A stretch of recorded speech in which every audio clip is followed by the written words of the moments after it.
అనుదిన అరుణోదశది కార్యక్రమంలో అనుదినము మాతో కలిసి దేవుణ్ణి స్తుతిస్తున్న మా ప్రియ సోదరి సోదరులకందరికీ మన ప్రభువును రక్షకుడు యేసుక్రీస్తు అమూల్యమైన నామమున అందరికీ ప్రేమతో వందనాలు. ఉదయకాల మన ధ్యానాంశము ఆశీర్వదించను. పరిశుద్ధ గ్రంథమైన బైబిల్లో నుంచి ఆదికాండము 1వ అధ్యాయము 20, 21, 21, 22 వచనాలు చదువుకుందాం. దేవుడు జీవము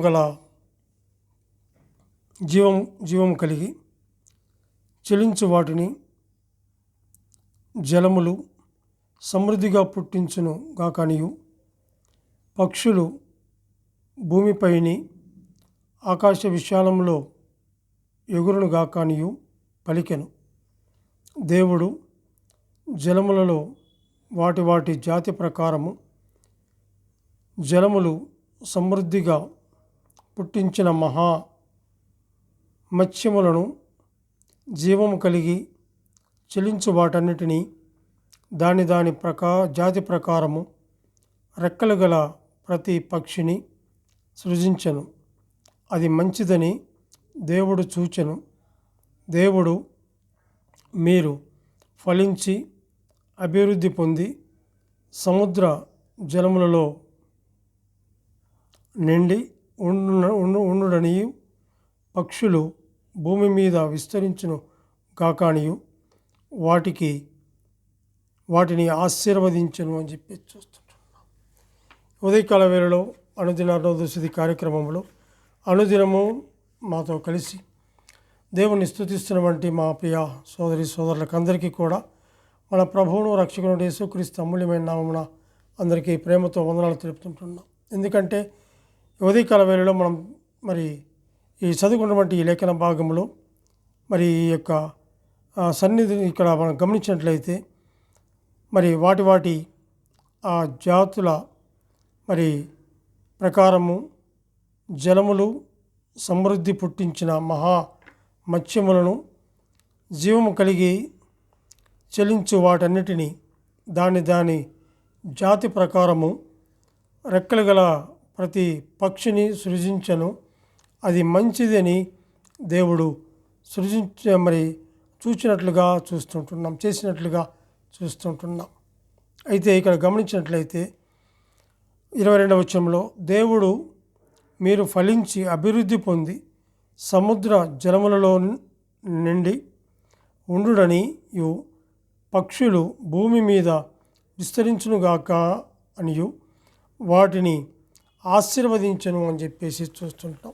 నన్ను ఆశీర్వదించినటువంటి దేవుడు, ఎందుకంటే ఆయన నిజమైన దేవుడు, గొప్ప దేవుడు, మహాకాశములు కలుగు చేసిన దేవుడు, సూర్యచంద్ర నక్షత్రాలను కలుగు చేసిన దేవుడు, ఆయా పక్షులను కలుగు చేసిన దేవుడు. అంతేకాదు కానీ సముద్రంలో ఉన్నటువంటి మత్స్యములను కలుగు చేసినటువంటి దేవుడు. అటువంటి గొప్ప దేవుణ్ణి స్తుతించవలసిన వారముగా మనం ఉంటున్నాం. ఇక్కడ చదువుకున్నటువంటి లేఖన భాగంలో దేవుడు జీవము కలిగి చెలించు వాటన్నిటినీ రెక్కలు గల ప్రతి పక్షిని సృజించాడు. అందును బట్టి మనం ఎంతగానో స్తుతించాలి.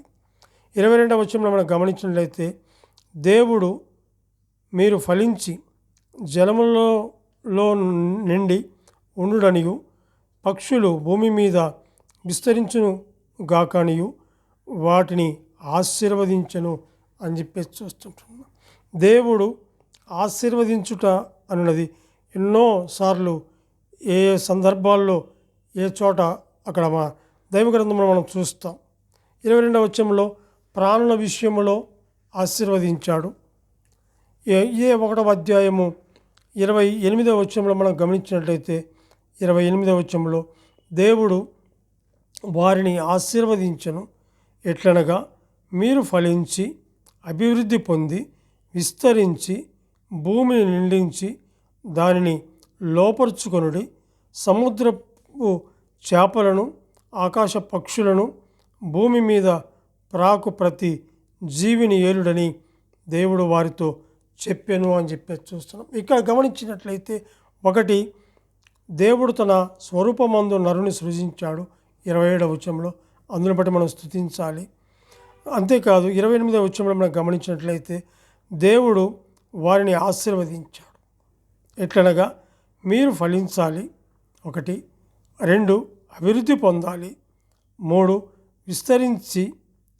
విస్తరించాలి అన్నాడు, 4 భూమిని నిండించి, 5 లోపరుచుకొనుడి, 6 సముద్రపు చేపలను ఆకాశ పక్షులను భూమి మీద ప్రాకు ప్రతి జీవిని ఏలుడని దేవుడు వారితో చెప్పినట్లుగా చూస్తుంటున్నాం. ఇక్కడ గమనించినట్లయితే దేవుడు ఆశీర్వదించుట అనే ఆ విషయంలో ఎంతగానో మరి ఇక్కడ మనం చూస్తూ ఉంటున్నాం. దేవుడు నన్ను ఆశీర్వదించాడు, రక్షణ ఇచ్చాడు, ఆయన గొప్ప దేవుడని, నిజమైన దేవుడని, ఆకాశమును భూమిని సృష్టించినటువంటి గొప్ప దేవుడని, మరి అనేకమైనటువంటి పక్షులను అనేక జాతులు కలిగినటువంటి వాటిని కలుగు చేసిన గొప్ప దేవుడని మనం చూస్తూ మనం స్తుతిస్తుంటున్నాం. 22వ వచనంలో ప్రాణుల విషయంలో మరి ఆయన చేసిన గొప్ప కార్యాన్ని బట్టి మనం ఎంతగానో మనం స్తుతించాలి. 28వ వచనంలో మనం గమనిస్తే మానవుని విషయంలో ఎంతగానో ఆశీర్వదించాడు. ఇదే ఆదికాండము 5వ అధ్యాయము 2వ వచనంలో కూడా మనం గమనించినట్లయితే మగవానిగా ఆడదానిగాను వారిని సృజించి వారు సృజింపబడిన దినమున వారిని ఆశీర్వదించి వారికి నరులని పేరు పెట్టాడు. ఆయన చేసినటువంటి గొప్ప కార్యము చూసినట్లయితే ఆదాము వంశావళి గ్రంథంలో ఇదే దేవుడు ఆదామును సృజించిన దినమున దేవుని పోలికగా అతన్ని చేశాడు. మొదటిగా దేవునితో సమాధానము కలిగి సహవాసం కలిగిన వాడుగా ఉంటున్నాడు. తర్వాత ఆయన చెప్పినటువంటి ఆ యొక్క తినవద్దని చెప్పినటువంటి ఆ పండును తిన్నారు. తిన్న తర్వాత వారికి పాపం అనేది తెలిసింది. అయితే ఇక్కడ మనం గమనించినట్లయితే సృజించిన దినమున దేవుని పోలికగా చేశాడు. ఎట్లా చేశాడు? మగదానిగాను ఆడదానిగాను వారిని సృజించి వారు సృజింపబడిన దినము వారిని ఆశీర్వదించి వారికి నరులని పేరు పెట్టినట్లుగా చూస్తున్నాం. ఎంత గొప్ప దేవుడు! అందును బట్టి మనం ఎంతగానో మనం స్తుతించాలి. దేవుడు మానవుని విషయంలో ఎంతగానో మరి వారిని ఆశీర్వదించినట్లుగా చూస్తుంటున్నాం. ఇదే 1వ అధ్యాయము 3వ వచనంలో కూడా మనం గమనించినట్లయితే దేవుడు వెలుగు కమ్మని పలుకగా వెలుగు కలిగను అని చెప్పి చూస్తున్నాం. ఆయన పలికాడు. ఆ భూమి ఆకాశంలో సృజించినటువంటి గొప్ప దేవుడు ఆయన. 3వ వచనంలో మనం గమనిస్తే దేవుడు వెలుగు కమ్మని పలుకగా వెలుగు కలిగినట్లుగా ఉంది. అందును బట్టి మనము స్తుతించాలి. దేవుడు మరి ఆ విశ్రాంతి దినం విషయంలో కూడా మనము ఆయన ఎంతగానో చేసిన విషయాన్ని మనం చూస్తున్నాం. చూడండి, అక్కడ గమనించినట్లయితే దేవుడు వెలుగు కమ్మని పలుకగా వెలుగు కలిగెను, వెలుగు మంచిదైనట్టు దేవుడు చూచెను, దేవుడు వెలుగును చీకటిని వేరుపరిచెను అని మనము చూస్తుంటున్నాం. అందును బట్టి మనం ఎంతగానో మనం స్తుతించవలసిన వారముగా మనం ఉంటున్నాం. ఇక్కడ గమనించినట్లయితే ఆయన ఇంకా ఎందుకు మనం స్తుతించాలంటే 9వ అధ్యాయము ఆదికాండము 9వ అధ్యాయము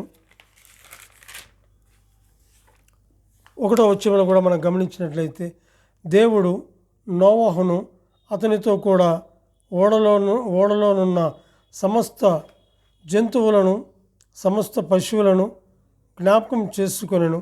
దేవుడు భూమి మీద వాయువు విసురున్నట్లు చేయుట వలన నీళ్లు తగ్గిపోయాను అని చెప్పి చూస్తాం. ఇక్కడ కూడా మనం గమనించినట్లయితే దేవుడు జలప్రళయముల ద్వారా భూమిని అందులోని సమస్త జీవరాశులను మరి నశింపజేసిన తర్వాత మరి జలప్రళయము తీర్పు నుండి తప్పింపబడినటువంటి ఆ ఓడలో నుండి మరి బయటకు వచ్చిన నోవహును అతని కుటుంబాన్ని ఆశీర్వదించినట్లుగా మనం చూస్తుంటున్నాం.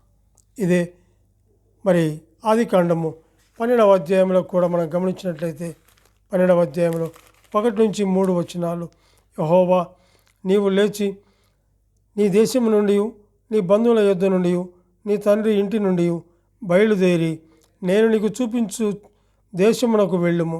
నిన్ను గొప్ప జనముగా చేసి నిన్ను ఆశీర్వదించి నీ నామమును గొప్ప చేయుదును. నీవు ఆశీర్వాదముగా నుందువు. నిన్ను ఆశీర్వదించు వారిని ఆశీర్వదించదును, నిన్ను దూషించు వారిని శపించదును. భూమి యొక్క సమస్త వంశములు నీయందు ఆశీర్వదింపబడునని అబ్రహాముతో అనగా అని చెప్పి చూస్తుంటున్నాం. ఇక్కడ ఆశీర్వదింపబడినటువంటి అబ్రహామును మనం చూస్తుంటున్నాం. దేవుడు ఏర్పరచుకున్నాడు అబ్రహామును, అతని సంతానము మరి అనగా వాగ్దాన నిబంధనలు మరి కలిగిన ఇశ్రాయేలు జనాంగమును ఆశీర్వదించుట చూస్తూ ఉంటున్నాం. భూ సంబంధమైనటువంటి ఆశీర్వాదం అనుగ్రహించాడు. ఆయన ఎంతగానో మరి గొప్ప జనముగా చేసినట్లుగా మనం చూస్తుంటున్నాం. ఎఫెసీయులకు రాసిన పత్రిక 1వ అధ్యాయము 3వ వచనంలో కూడా మనం గమనించినట్లయితే, ఎఫెసీయులకు రాసిన పత్రిక 1వ అధ్యాయము 3వ వచనంలో కూడా మనం గమనించినట్లయితే, మన ప్రభు అయిన యేసుక్రీస్తు యొక్క తండ్రియగు దేవుడు స్తుతింపబడునుగాక. ఆయన క్రీస్తునందు పరలోక విషయములలో ఆత్మ సంబంధమైన ప్రతి ఆశీర్వాదము మనకు అనుగ్రహించాడు. ఇక్కడ మనం గమనించినట్లయితే, ప్రభు అయిన యేసుక్రీస్తు వారి ద్వారా భూమి మీద ఉన్న సమస్త వంశము అంటే భూమి మీద ఉన్నటువంటి వంశములు ఆత్మ సంబంధమైన ప్రతి ఆశీర్వాదం అనుగ్రహించాడు. అందును బట్టి మనం ఎంతగానో మనం స్తుతించాలి. 1వ అధ్యాయం 1వ వచనంలో కూడా పదార్థాలు సృజించబడినట్లుగా మనం చూస్తుంటున్నాం. ప్రాణులను సృజించి ఆశీర్వదించాడు 22లో. 27లో ప్రాణాత్మలు గల మానవుణ్ణి మరి సృజించినట్లుగా చూస్తున్నాం. 28లో ఆశీర్వదించినట్లుగా మనం చూస్తుంటున్నాం. అటువంటి ఆశీర్వదించినటువంటి ఆ దేవాది దేవుణ్ణి మనం ఎంతగానో మనం స్తుతించవలసిన వారముగా ఉంటున్నాం. ఆనాడు అబ్రహామును ఆశీర్వదించాడు, నోవహును ఆశీర్వదించాడు, ఓడల నుంచి దీవించాడు. నన్ను కూడా ఇదిగో ఐగుప్తు అనే అరణ్యమైన లోకములో నన్ను ఏర్పాటు చేసుకున్నాడు. నన్ను ఆశీర్వదించాడు, ఆత్మీయ ఫలములు అనుగ్రహించాడు. ఆయన స్తుతించే భాగ్యాన్ని అనుగ్రహించాడు, ఆయన గణపరిచే భాగ్యాన్ని అనుగ్రహించాడు. ఎందుకంటే ఆయన సృష్టికి నిర్మాణకుడు కాబట్టి ఆయన స్తుతించి గణపరిచే భాగ్యాన్ని దేవుడు నీకు నాకు అనుగ్రహించాడు. అందును బట్టి మనం ఎంతగానో ఆయన స్తుతించవలసిన వారముగా ఉంటున్నాం. దేవుడు ఈ కొన్ని తలంపులను దీవించును గాక. ప్రార్థన చేసుకుందాం. సర్వ సృష్టికి నిర్మాణకుడమైన మా ప్రియ పరలోకపు తండ్రి, మీ ఘనమైన శ్రేష్టమైన ఉన్నతమైన నామమునకు స్తుతులు స్తోత్రములు చెల్లించుకుంటున్నాము. దేవా, నీవెంతైనా నమ్మదగిన దేవుడు.